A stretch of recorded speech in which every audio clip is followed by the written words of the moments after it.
क्या आप भी अभी तक परेशान हैं कि पंक्चुएशन मार्क्स का यूज किस तरह से किया जाता है, कहाँ पे किया जाता है और क्यों किया जाता है?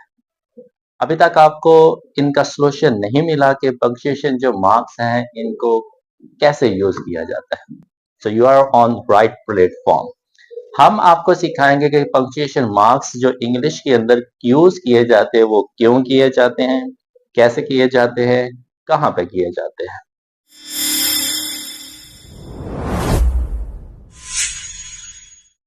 Assalamu alaikum, ladies and gentlemen.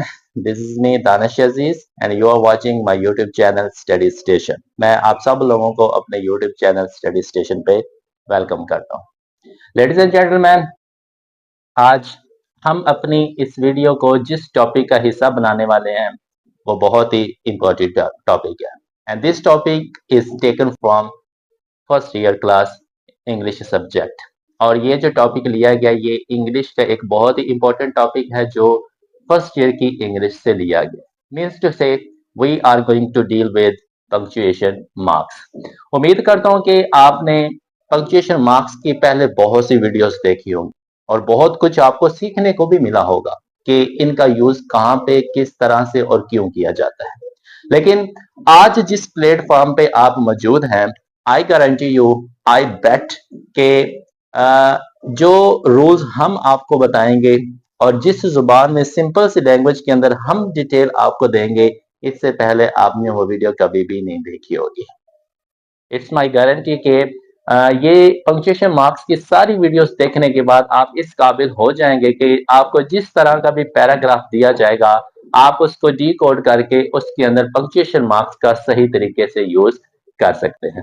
क्योंकि इस वीडियो के अंदर हम एक एक पंक्चुएशन मार्क को डिटेल से डिस्कस करेंगे और देखेंगे कि पंक्चुएशन मार्क्स कहाँ कहाँ पे किस किस तरह से यूज किए जाते हैं। So ladies and gentleman, let's get started our brand new video about punctuation marks. जी, तो सबसे पहले हम डिस्कस कर लेते हैं बेसिकली पंक्चुएशन मार्क्स होता क्या है। इसको समझ लेते हैं कि ये है क्या चीज। इसकी डेफिनेशन देख लेते हैं, इसके डिक्शनरी मीनिंग्स देख लेते हैं। तो स्क्रीन पे आपको नजर आ रहा है जी पंक्चुएशन मार्क्स। उर्दू में हम इनको कहते हैं रमूज़े औकाफ। आसान जुबान में उर्दू में कहते हैं रमूज़े औकाफ। Now you are watching two words on the screen, रमूज़े औकाफ।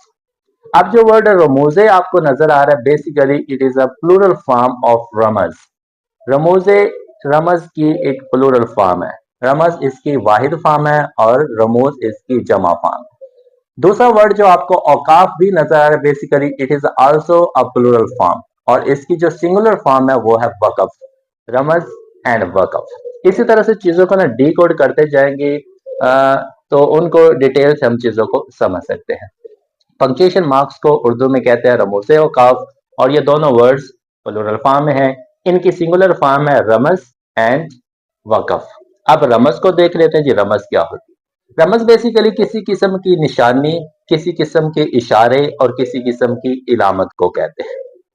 कोई आपने निशानी देखी, कोई आपने इलामत देखी, किसी भी किस्म का जो आप निशान देख लेते हैं, सिंबल देख लेते हैं, वो बेसिकली रमज कहलाता है। आगे वाला वर्ड है जी वकफ। वकफ क्या होता है? वकफ कहते हैं किसी किस्म का ठहराव या किसी किस्म का रुक जाना। ऐसी इलामतें, ऐसी निशानियां, ऐसे सिंबल्स जिनको देख के आप रुक जाते हैं, जिनको देख के आप ठहर जाते हैं, उनको रमूज़े औकाफ कहते हैं। फॉर एग्जाम्पल जी, अगर आपने लाहौर विजिट किया हुआ है और एनी अदर बिग सिटी, तो वहां पे आपने बड़े बड़े रोड्स देखे होंगे, ट्रैफिक देखी होगी और आपने वहां पे बड़े बड़े सिग्नल्स भी देखे होंगे। जब रेड सिग्नल होता है तो जितनी भी उस रोड के ऊपर गाड़ियां चल रही होती है वो सारी की सारी रुक जाती है और जब ग्रीन सिग्नल होता है तो वो सारी की सारी जो गाड़ियां होती है वो चलना शुरू कर देती है। सो बेसिकली जो रेड कलर है, जो व्हाइट कलर है, वो एक किस्म की रमज है, एक किस्म की इलामत है, एक किस्म की निशानी है जो हमें बताती है कि यहाँ पे हमने रुकना है और यहाँ से हमने चलना शुरू करना है। तो ये है जी इसके डिक्शनरी मीनिंग। रमज, वकफ। रमज की प्लूरल फॉर्म रमूज़े और वकफ की प्लूरल फॉर्म औकाफ। और रमूज़े औकाफ को इंग्लिश में कहते हैं पंक्चुएशन मार्क्स। यह थी जी उर्दू में सिंपल सी इसकी एक्सप्लेनेशन। अब सवाल यहाँ पे पैदा होता है कि हम पंक्चुएशन मार्क्स का यूज क्यों करते हैं। So basically if we want to make our message If we want to make our talk clear, organized, then we use punctuation marks. Punctuation marks का यूज तब ही किया जाता है जब आप अपनी बात को, लिखी हुई चीज को क्लियर करना चाहते हैं, ऑर्गेनाइज करना चाहते हैं और उसको अच्छे तरीके से दूसरे ऑडियंस को समझाना चाहते हैं. So basically you use punctuation marks. जब तक आप पंक्चुएशन मार्क्स का यूज नहीं करते तब तक आप अपनी बात को अच्छे तरीके से डिलीवर नहीं कर सकते. आसान अल्फाज में हम ये कह सकते हैं. So if you want to deliver your talk in a clear way, in a organized way, तो आपको पंक्चुएशन मार्क्स का यूज करना लाजमी है. किस तरह से? एक छोटी सी एग्जांपल से समझते जी भाई पंक्चुएशन मार्क्स का यूज कितना जरूरी होता है. पहले हम एक छोटी सी उर्दू में एग्जांपल देखेंगे, फिर हम इंशाल्लाह इंग्लिश में देखेंगे. Then we will discuss the further things. जी, पंक्चुएशन मार्क्स का कितना इस्तेमाल जरूरी है इस जुमले की मदद से देख. जुमला है जी फेमस, आप पहले भी पढ़ चुके हैं, देख चुके हैं, सुन चुके हैं. जुमला है रोको मत जाने दो. ये 4 वर्ड्स का एक जुमला है. रोको मत जाने दो. अब ये है एक जुमला है, दो तरह से आपने इसको समझना है पंक्चुएशन मार्क्स की मदद से. इन दोनों जुमलों के अंदर, इन वर्ड्स के अंदर हमने एक ही पंक्चुएशन मार्क यूज करना है और वो है कॉमा. ठीक है जी, सिर्फ हमने इंपॉर्टेंस देखने के पंक्चुएशन मार्क्स की इंपॉर्टेंस कितनी. रोको मत जाने दो. फॉर एग्जांपल जी, सबसे पहले मैं कॉमा अगर लगा देता हूं पहले वर्ड के बाद, रोको, रोको के बाद मैं कॉमा लगा दिया. कॉमा के बाद हल्का सा पॉज लेना, हल्का सा ठहरना जरूरी हो जाता है. ठीक है जी. अब मैं इस जुमले को इस तरह से पढ़ूंगा, रोको मत जाने दो. फॉर एग्जाम्पल जो कोई बंदा आया हुआ है आपके सामने, आपका दोस्त आया हुआ है, कोई लड़ाई झगड़ा हो गया तो वो जाने वाला है, तो आप कहते हैं जी रोको मत जाने दो, कि भाई उसको आपने रोकना है, उसको आपने जाने नहीं देना.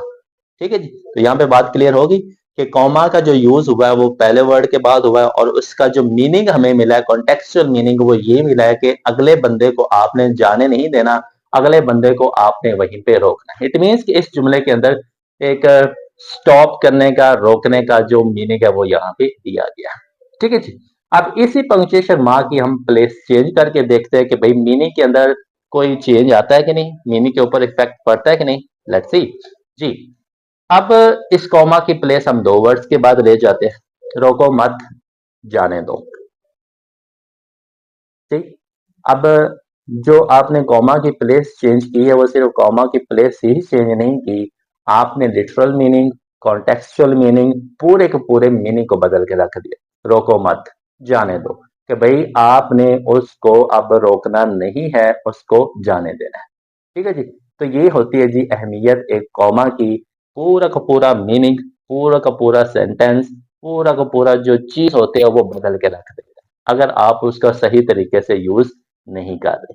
तो इतनी इंपॉर्टेंस है पंक्चुएशन मार्क्स की कि अगर आप उनका सही तरीके से इस्तेमाल नहीं करते या उनकी प्लेस चेंज करते रहते तो उसका जो टोटल मैसेज है, जो मुकम्मल तौर पर वो मीनिंग कन्वे करना चाहता है, वो मुकम्मल तौर पे चेंज हो जाएगा. उम्मीद करता हूँ कि यहाँ पे आपको पंक्चुएशन मार्क की डेफिनेशन, उसके डिक्शनरी मीनिंग और एग्जाम्पल समझ में आ गई होगी कि बेसिकली पंक्चुएशन मार्क्स होते क्या है. अगर समझ में आ गया है तो लेट्स सी कि इंग्लिश के अंदर टोटल पंक्चुएशन मार्क्स होते क्या है और उनका यूज किस तरह से किया जाता है. So if we talk about the punctuation marks in English, then we can say there are total 15 punctuation marks that we can use in any paragraph of English language. तो हम कह सकते हैं कि टोटल जो पंक्चुएशन मार्क्स की तादाद है वो 15 है, 15 है. और इन 15 को ही हम अपनी वीडियोस के अंदर एक एक को लेके डिस्कस करेंगे. लेकिन यहाँ पे क्वेश्चन ये पैदा होता है कि what are those 15 punctuation marks. तो ये रहे आपकी स्क्रीन के ऊपर वो 15 marks. Number 1 we have full stop. Number 2 we have comma. And number 3 we have question mark. And number 4 we have exclamatory mark. Number 5 we have quotation marks. Number 6 we have apostrophe. Number 7 we have colons. Number 8 we have semicolon. Number 9 we have dash. Number 10 we have hyphen. Number 11 we have ellipses. Number 12 we have slash. Number 13 we have brackets. Number 14 we have braces. Last one we have parenthesis. जी, ये है आपके 15 marks, punctuation marks जो कि हम English के अंदर use करते हैं। जी लेडीज एंड जेंटलमैन, ये थी जी हमारी first video, the introductory video about punctuation marks. अब इसके अंदर हमने डिक्शनरी मीनिंग्स देखे, डेफिनेशन देखी, एग्जांपल्स देखे और पंक्चुएशन मार्क्स देखे। उम्मीद करता हूँ कि फर्स्ट इंट्रोडक्टरी वीडियो आपको पसंद आई होगी, अच्छी लगी होगी और समझ में भी आई होगी। सो इंशाल्लाह हम अगली वीडियो में हम देखेंगे कि एक एक पंक्चुएशन मार्क्स को एक एक वीडियो के अंदर हम इंशाल्लाह कवर करें। सो इंशाल्लाह stay tuned, stay with us. Inshallah, let's see, we will see you in our next video. तब तक के लिए thank you so much. Have a nice day to all of you.